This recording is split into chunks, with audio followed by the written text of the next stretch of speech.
Well, hello again. Talking Pictures. I'm Mary Stack. I'm Michael Dow. And we're going to give you a little update on the latest movies that we've been to, some jointly and some not. And hopefully you'll get insight, entertainment, all sorts of things. Okay, so today we're going to talk about The Wife, A Simple Favor, Puzzle, Lizzie, and Fahrenheit 11/9. So quite a mixed bag there. So I'm going to start off with The Wife. Mm-hmm. Bjorn Runge directs this, and it's pretty much a two-hander. It's Glenn Close and Jonathan Pryce. Jonathan Pryce is rather an odd choice, but Glenn Close is magnificent. Is two-hander slang? Or are you just commenting on your ironic injury? So it's a very kind of interior portrait of a marriage. I liked it a lot. It's slow, but not dull. And this is largely due to Glenn Close. Her performance is riveting. So the plot is pretty much centred around a weekend in Stockholm where this couple are going to pick up the Nobel Prize for Literature, and all the attention is lavished on the writer, Jonathan Pryce. And he's surrounded by a lot of hangers-on, including a flirty photographer, and he's very indulgent and vain. And Glenn Close, Joan, stays out of the spotlight because that's her role. She's used to accommodating his every need. But we see in the unspoken scenes of her interacting, thinking, that she is seething, this Vesuvius is seething beneath the surface.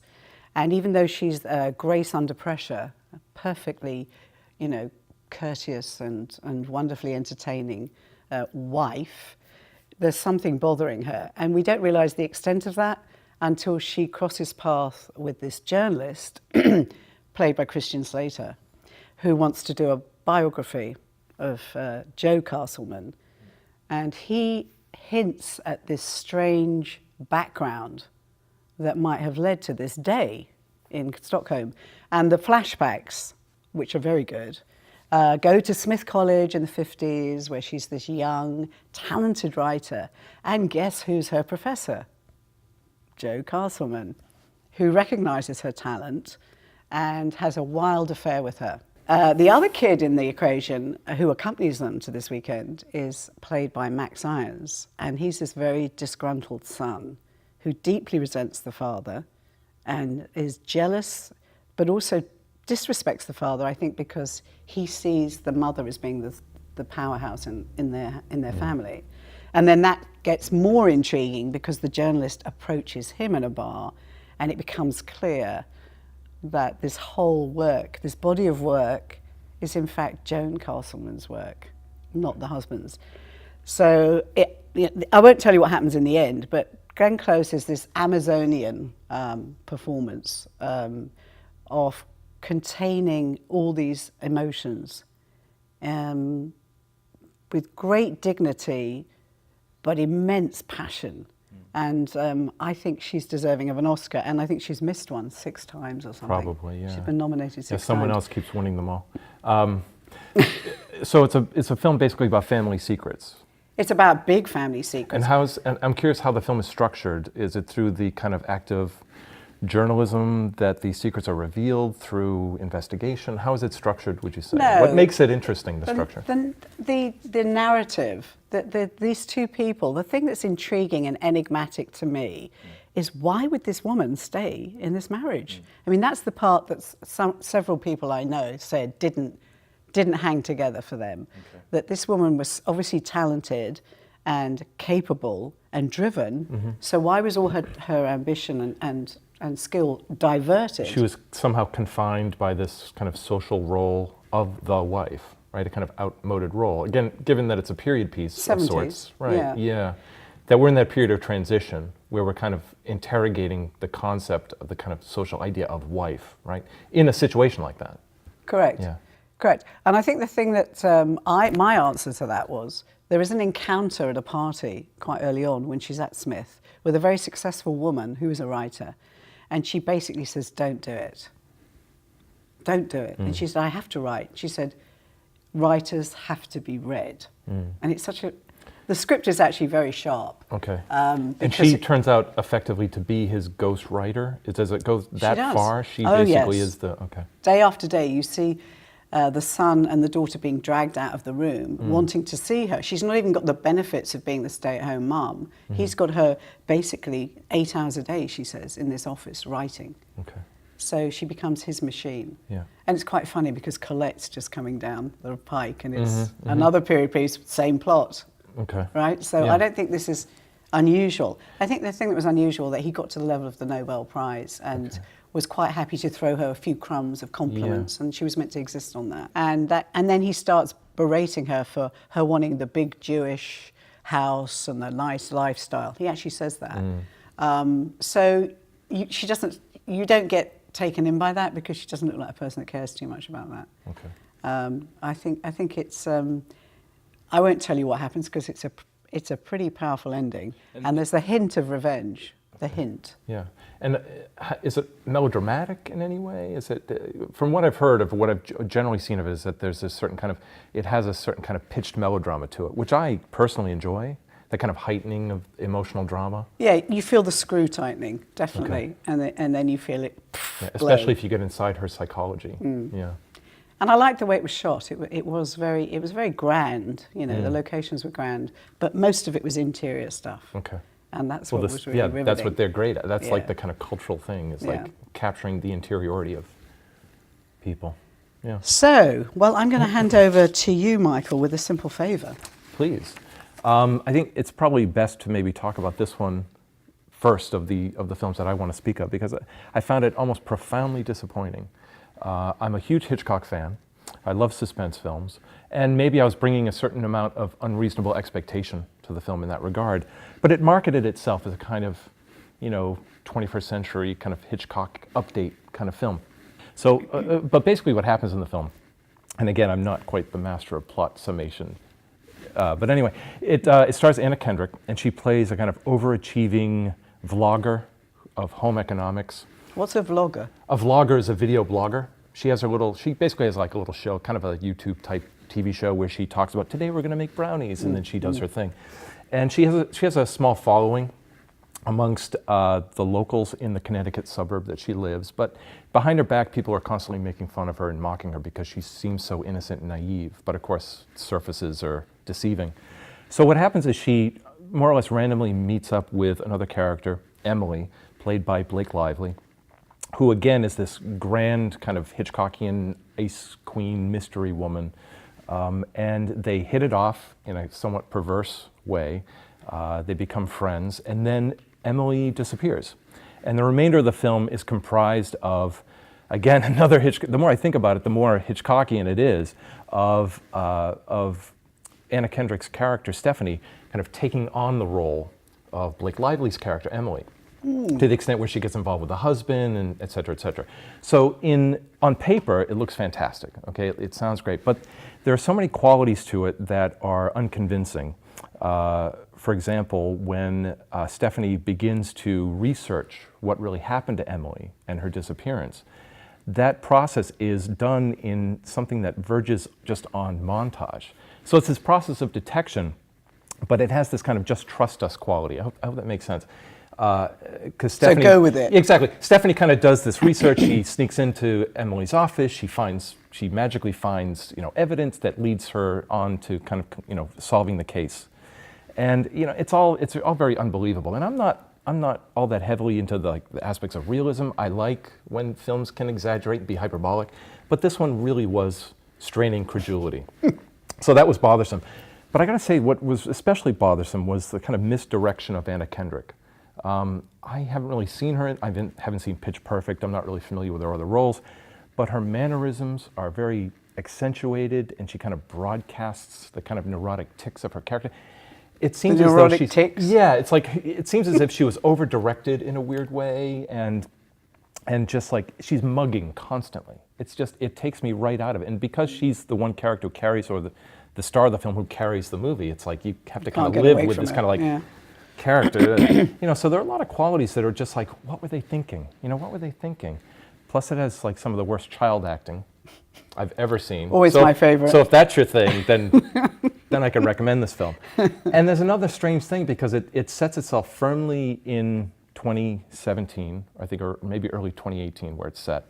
And yet it has this bizarre retro chic quality to it.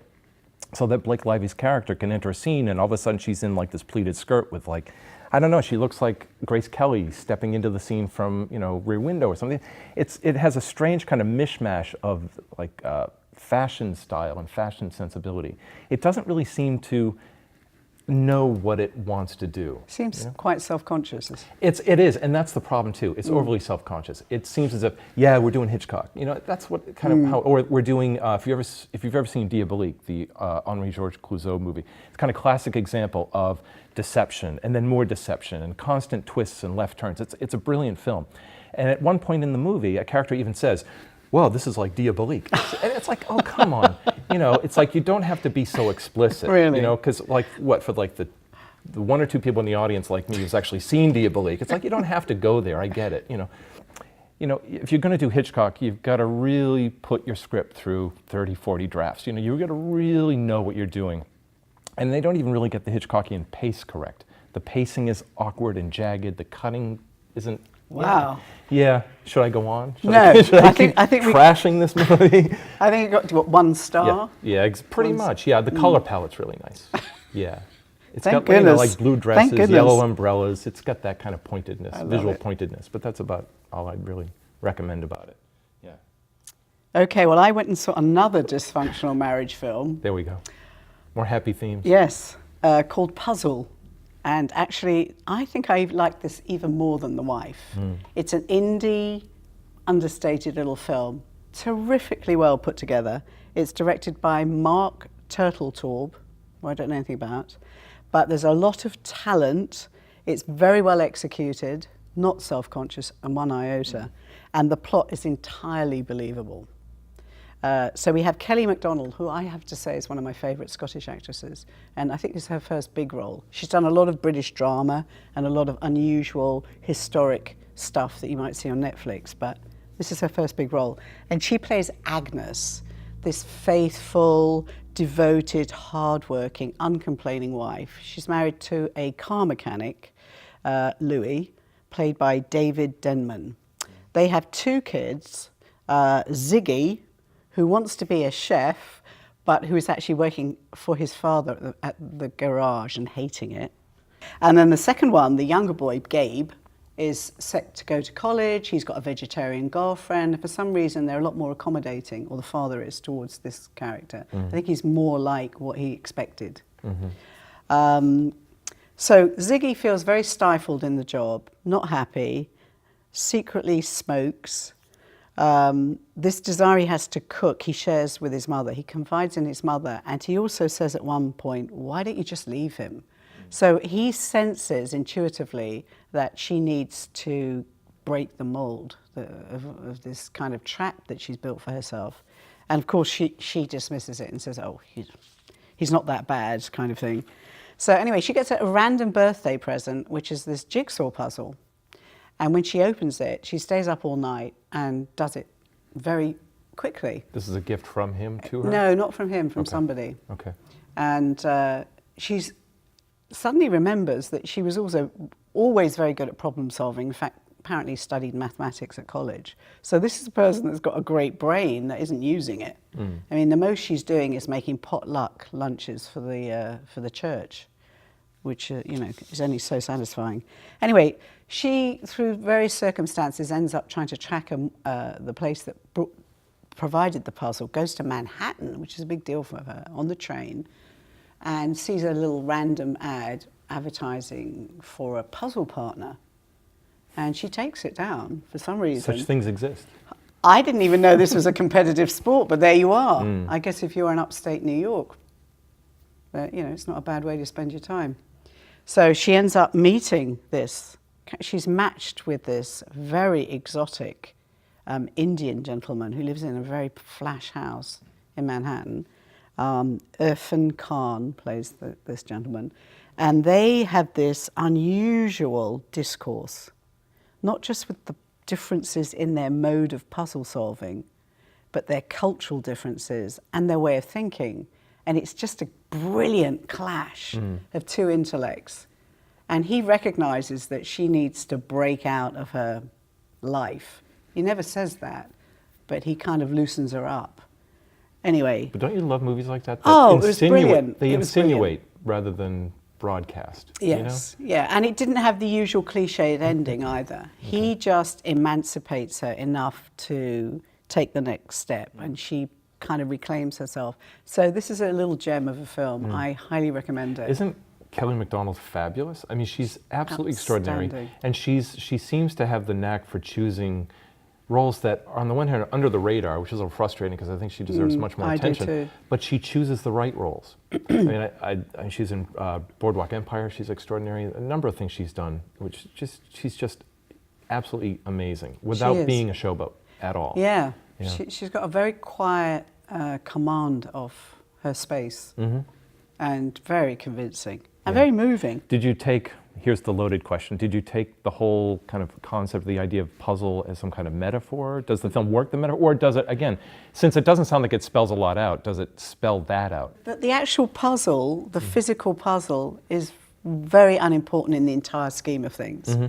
The real puzzle is working out the direction of your life. Yeah, figuring out who you are, what your purpose is. And that's what he does for her. Okay. It's remarkable. So Nice. I liked it. It's a little treasure. Excellent. So over to you and Lizzie. A movie like Lizzie, which you can automatically more or less assume that, oh God, okay, another Lizzie Borden story, another recounting of that tale. But of course, it's a story that I think is so, like so many true crime stories that are so firmly entrenched in American consciousness that they deserve to be revisited, I think, consistently. So that's part of what drew me to it. I was like, okay, what are they going to do that's going to be in any way fresh or different? Right. And I think, again, one of the possible takeaways from the film, I kind of get this out of the way more or less out front, is that you could look at this film within the kind of framework of Me Too or Time's Up. I mean, the kind of gender shift that we seem to legitimately be moving through now. So the film has its place in that regard. Not that I would judge a film necessarily on its cultural value in the moment, but there is definitely that element that I think is worth considering. But just judging the film on its own terms, I personally thought it was excellent, and it was far better than I necessarily expected it to be, again, thinking it's another Lizzie Borden story. And to be honest with you, they don't really tweak what we know about the story all that much. There's an element of a kind of potential lesbian relationship between two characters. But again, that's not hype, that's not played up, it's just there.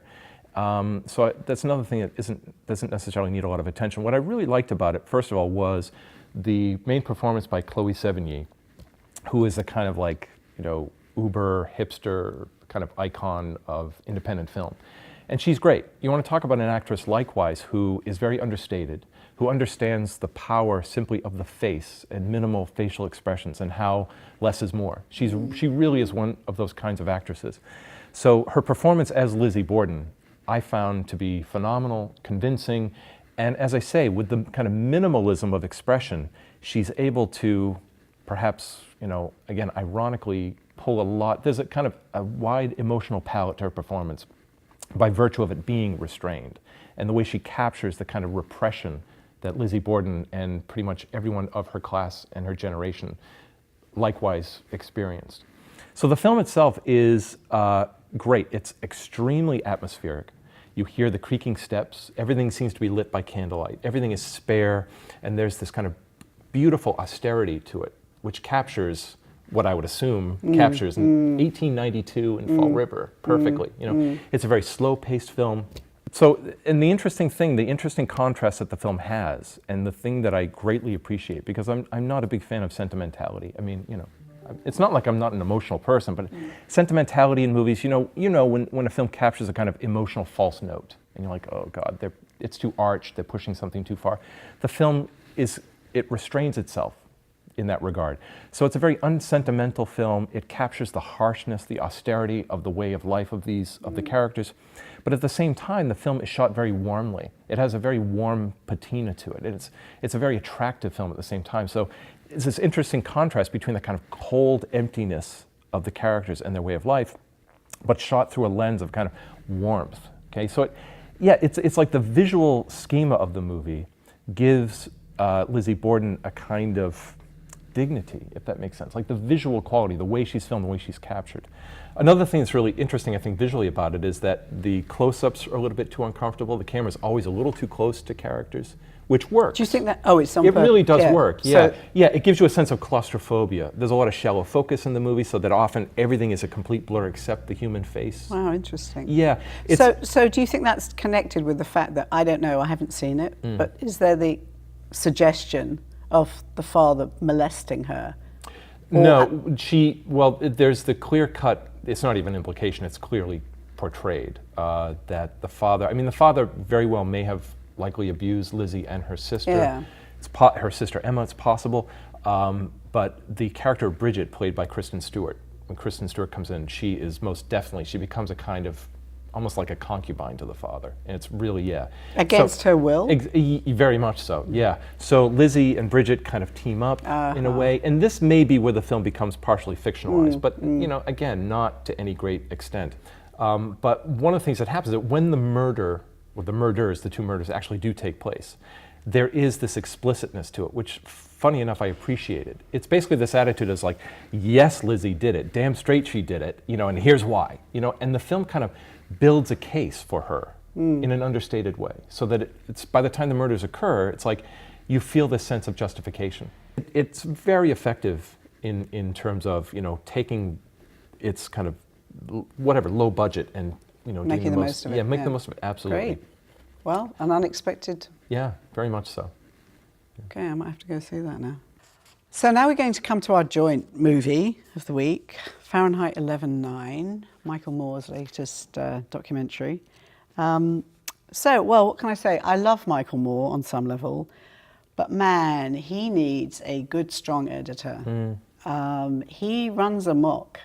He takes an idea, and because he's got the money, he just goes after whatever takes his kind of fancy, and is very confused, it's unconnected, and it's long. It's 128 minutes long. I didn't even get the title. I don't think anyone saw the significance of the title. The day he was called as the next president, yeah. Well, and it's also, again, it's this naked self-promotion as well, because Michael Moore is riffing off Fahrenheit 9/11. Yeah, 9/11. And the film itself, the first 10 minutes of the film, is structured the same way Fahrenheit 9/11 was. I'm like, But I think that's lost on a lot of people. And I think this is clearly a case from the get-go where you think something is so clever. Exactly. Or nobody says, actually, no. Yeah, it's lost on people, number one. And I think number two, it's this self-mythologizing that he does. It's like, that was my previous masterpiece. Now I'm riffing off my previous masterpiece because that was so perfect. Like I'm going to recreate the structure of, Yeah.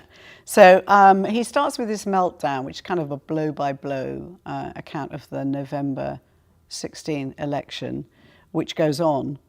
And then we jump off that and we go all over the place and we rerun tapes of Trump's pretty horrendous campaign with racist epithets and other incendiary kind of footage.